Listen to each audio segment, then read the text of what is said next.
Jonathan, tonight there's a new rule in place for Fort Wayne police officers suspected of breaking the law. It all stems from a case in which an officer who was suspected of drinking and driving was pulled over but not given a breath test. News Channel 15's Randy Spieth followed this story for us today, and he joins us now with the latest. Randy? Well, Heather and Mark, the reason why this story is getting so much buzz is because this officer did not get a breath test. Now, the reason why the officer was not given a breath test was because of a mistake by a police department supervisor.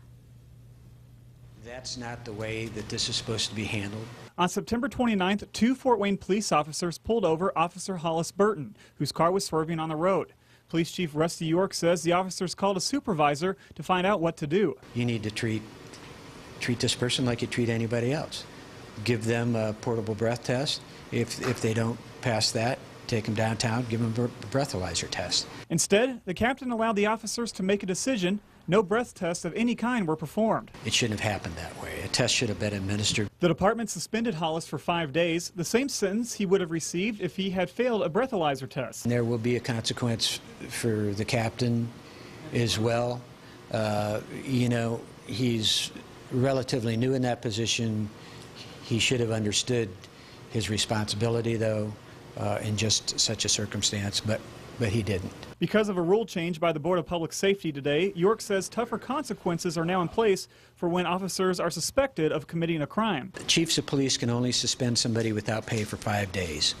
Anything above that has to go through the Board of Safety. They have to approve it. So immediately it can go to a more significant consequence with the Board of Safety. Now, also today, the board disciplined another Fort Wayne police officer for coming to work drunk. The Board of Public Safety suspended Officer Douglas Hart for 180 working days without pay.